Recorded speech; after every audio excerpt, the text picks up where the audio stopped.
Are you an American who's tired of the partisan gridlock in Washington? Are you an American who believes that your government and its politicians are more interested in the next election rather than serving you and your interests and maintaining power? Well, if you answered yes, then the work of the Serve America movement may be something you may be strongly interested in exploring and supporting. They're a group of Democrats, Republicans, and independents with one goal coming together to fix a broken political system. They're doing away with politics as usual and creating a radically different kind of a party, one that puts your voice at the center of the political process. Zach Colby is the director of operations for SAM. He joined me this week to discuss the mission in greater detail and the organization's fight for a fair and equal shot at democracy where all voices are heard. I'm Kevin McShann. Let's have this conversation.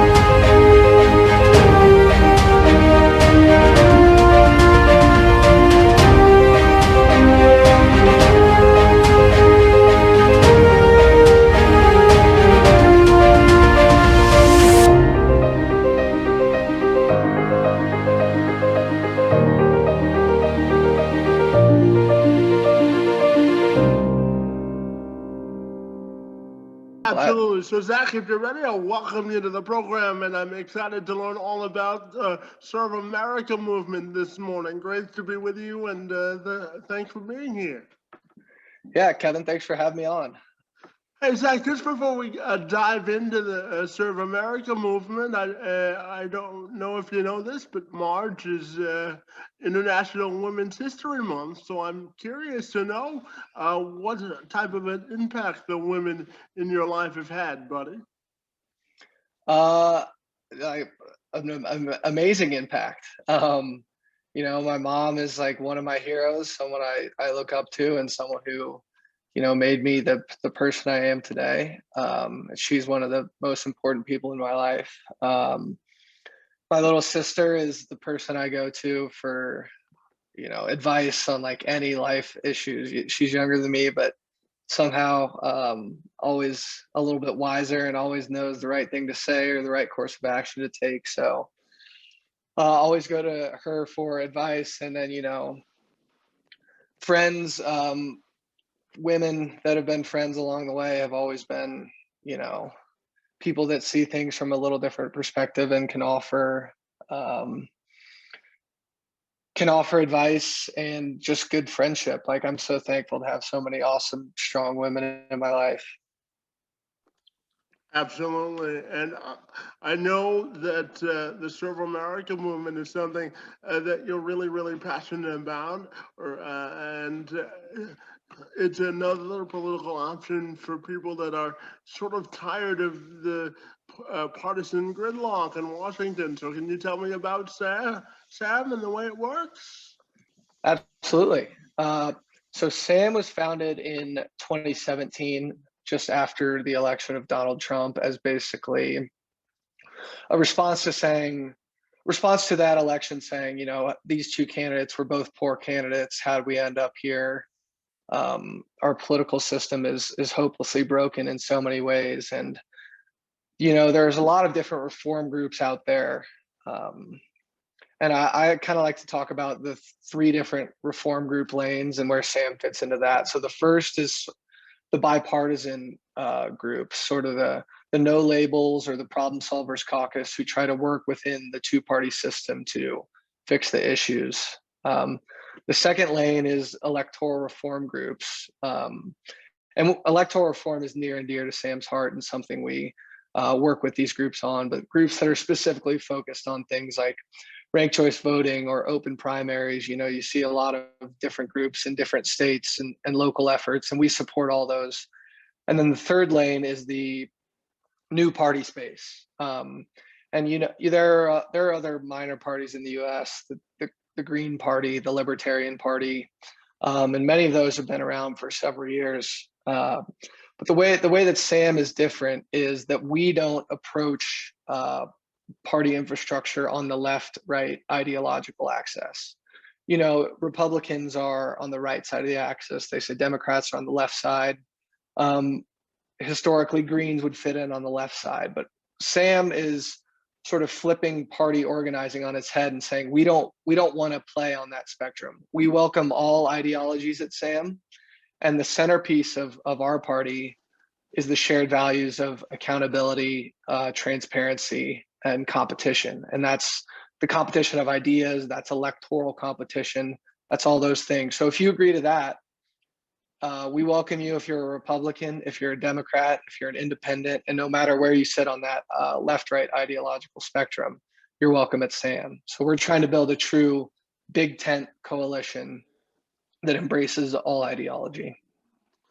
And Zach, as you know, I have an international lens coming to you from Canada today. So I'm curious to ask you, how do you think America can achieve political unity that's good for the rest of the world as well? What do you think is the key to sort of bridging the divide and achieving American unity? Yeah, I think we need to see the success of a new force in politics, because as we've seen in the last several years, camps of left and right have just been driven more and more to the extremes. And you know what that unifying force might be, I don't know. And I think trying to tell the future on that is difficult, but I think Sam can act as that that force that changes politics. And then I think that has to work in concert with you know, ranked choice voting and open primaries and anti-gerrymandering stuff, because all those electoral reforms work to bring people together as well. That disincentivizes the partisanship and the angriness that we see in our politics today. The Republicans and Democrats have rigged the game so that partisanship and extreme partisanship is a winning formula, and that's the incentive that these elected officials have. So we need to change the incentive structure so that collaboration is what's rewarded, not digging your heels in your own camp. And Zach, I'm sure that you know that Republican legislatures across the U.S. are currently actively trying to suppress voters, particularly Black and brown voters. So I'm curious to get your thoughts. I think there are approximately 250 bills that are currently circulating through state legislatures in America that are aiming to sort of suppress the vote. So what do you think is the key to stopping that and making sure that everybody has a voice at the ballot box? Yeah, that's a great question, Kevin, and it's one of the problems of this partisanship, is that so many of these states have one party control in their state house, so they can ram through these bills. The best way to defend that is to continue talking about it, and for people in those states to call their legislators and say, what the heck is going on? And it's largely an awareness campaign, because in some of these state legislatures, they can pass these bills with a stroke of a pen, essentially, because it's one party control. So yeah, the Republican assault on voting rights is a full scale assault right now, and they're trying to undo so much of the good that came from the 2020 election. COVID forced us to adapt and really modernized a lot of our voting and allowed for vote by mail in many states. We helped try to pass it in Connecticut, and it eventually passed there. Now they're debating whether they should remove that allowance moving forward or not. So I think the best thing to do is continue talking about it, and for people in those states and people out of those states to call these legislators and to continue lobbying against that. We saw it in Georgia in 2018 with Stacey Abrams and her coalition of folks fighting against that, and then that turned the tide for Democrats in Georgia in 2020. So if you have a really badass organizer like that, that's kind of a golden goose. But if regular folks can step up and lobby similarly, that's sort of our best defense against that.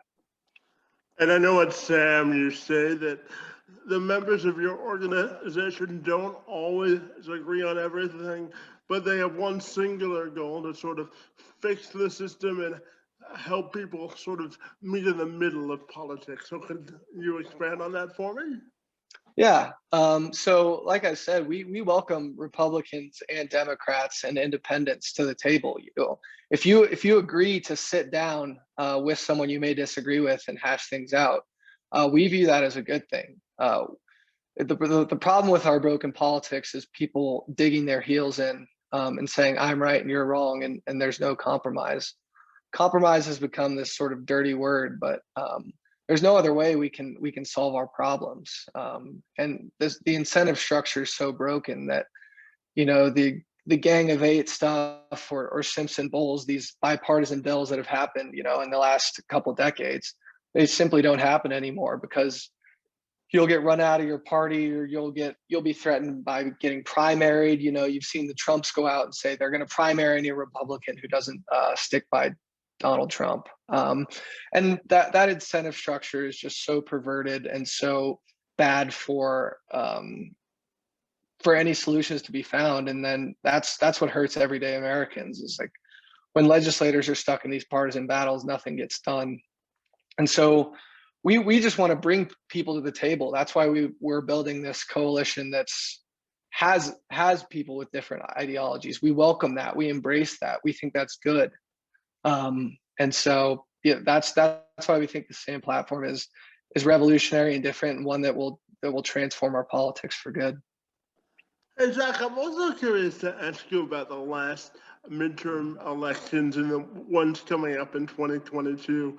Obviously, the House Democrats majority shrunk because they lost seats in the House, and they Republicans actually won seats without the help of President Trump. So I'm curious to get your perspective on this question in particular. On why do you think there are so many people that are still loyal to Trump in the Republican Party, considering they did fine without his assistance, and they lost the Senate in large part because of his rhetoric in Georgia?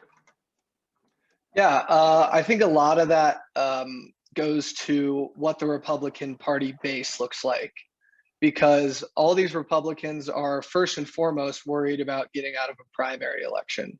And primary election turnout is extremely low. And it obviously varies by state, but election turnout is very low in primaries. And the people who turn out most are the partisans, the people who are hyper big time supporters of Donald Trump.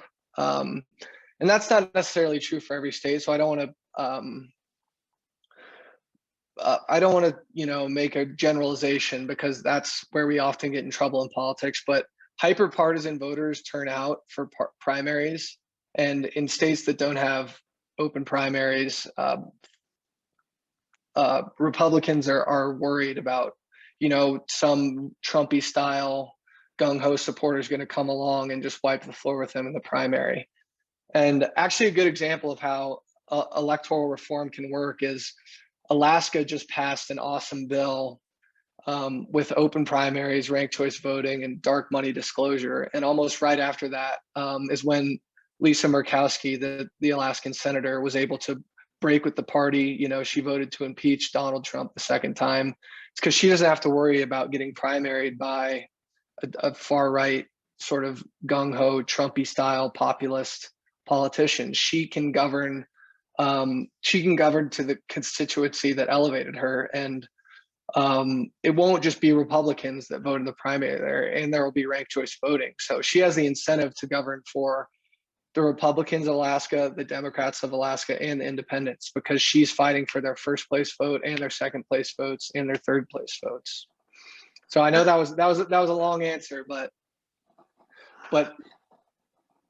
Yeah, sorry, go ahead. absolutely. You know, as a journalist, Zach, I love long answers because it means more information, right? So there you go. Yeah.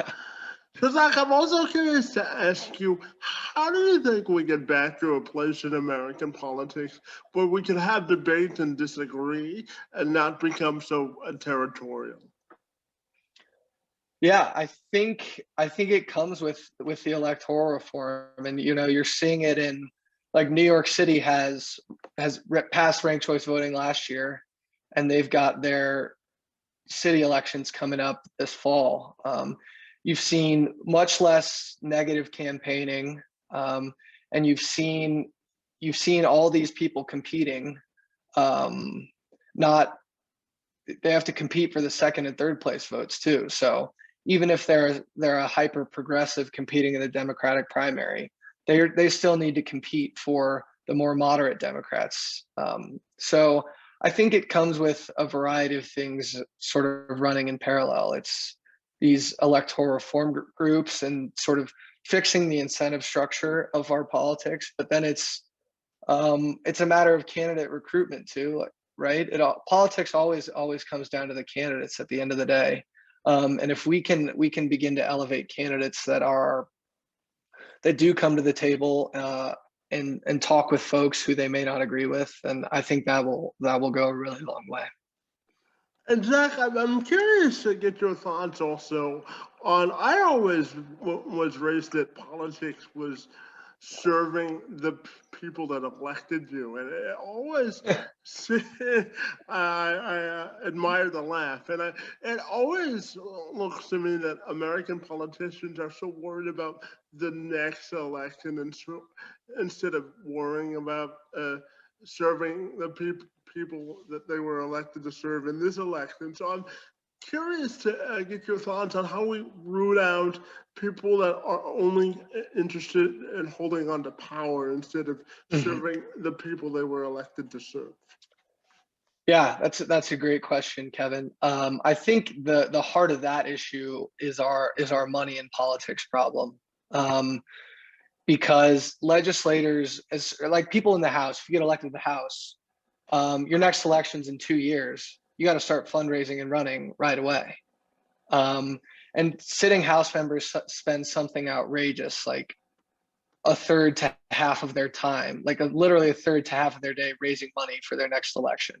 So, campaign finance reform is sort of, in my mind, the top of the list on that question as to how we change the incentive for folks just holding on to power, because a lot of money comes with that too. A lot of money comes with is associated with being in office, and it's raising money and it's going into events and it's meeting all these rich people, and then who knows if it's a book deal after that or whatever, what have you. But I think the heart of that issue is money in politics, and campaign finance reform can go a long way on that. And I know that one of your goals at SAM is to sort of eliminate the zero sum game that you said that both Democrats and Republicans are playing in American politics. And I think you guys say it's a dangerous game to play with our future. So I'm curious to get your thoughts on expanding on that thought as well. Yeah. So um, Democrats and Republicans don't agree on anything That's an keeping understatement. except for keeping themselves in power. So they like to say they hate each other, but the only thing they agree on is rigging the system against other people, and whether the pendulum swings back and forth, as we've seen it the last several cycles, goes back and forth. But again, they will always rig the system so that the duopoly can stay in power. We saw it in New York, where we gained ballot access in 2018, and then with the stroke of a pen at the end of last year, the New York State Legislature removed ballot access for 4 of New York's 8 parties, and that happened behind closed doors with only Republicans and Democrats in the room. So the only thing they can agree on is keeping the little guy out. But that's why we need that structural change to fight that, and it all starts with a people-led movement. And I'm curious to ask you this as well, Zach, in terms of diversifying the number of people or the groups of people who run for politics. How do we get more people of diverse backgrounds to sort of get into the fight, considering the current state of American politics? Yeah, I think that starts with candidate recruitment, and again, sort of the incentive structure. And at SAM, if we do welcome all ideologies and creeds and races and colors to the table, and that's our top line mission and goal. And I think if and when we become a national party, our candidates and constituents will reflect that. If you're truly open and embracing to everyone, then in theory, your party and your structure will look like America, and that's the goal. We want to elevate people from all walks of life, from every background. And Zach, I'm curious to know, how will you judge the overall success of SAM as a movement? That's a great question, Kevin, and one that I kind of personally wrestled with a little bit. In theory, I would love to become the next national party, elect a president, elect 20 senators. Like that would obviously be a raving success. But I think pushing the ball forward a little bit at a time is also a success. And if it's electing 4 people to a town council in Colorado, then that would be a success and a small win. And I think the more and more people we get on this good government team, if you will, so kind of the 3 lanes I spoke about earlier, if those groups continue to grow and grow, then the forces of good will win in American politics, and I'm still optimistic that will happen. So whether Sam is the flag bearer at the top of that pyramid if and when our politics do get fixed, then that's awesome. If we're just a small player, then that's awesome too. But I think once we see a true revitalization of our democracy, that's when Sam will have won, and when we see the end of the duopoly and this 2-party control that's really just, at the end of the day, screwing over everyday Americans. When that ends, that will be the victory. But it'll always be a battle for progress and for good and for accountability and transparency in our politics. That's just, I think, the nature of politics and power in a country with so many people and so much money. And if people want to get involved in Sam, what's the best way they can do that, Zach? Go to joinsam.org, and there's a Get Involved button right at the top. You can plug in your email address. And then you can follow us on Twitter at Sam4Us, and you can look us up on Facebook, Join Sam, and we'll be in touch. If you want to get involved, fill out the contact us form on our website, and we'll be in touch. Fantastic. Zach, I really want to thank you for important and revealing discussion about the state of American politics. And I want to thank you for taking my questions and for being here this afternoon. It's most appreciated. Hey, thanks so much for having me on, Kevin. I really appreciate it.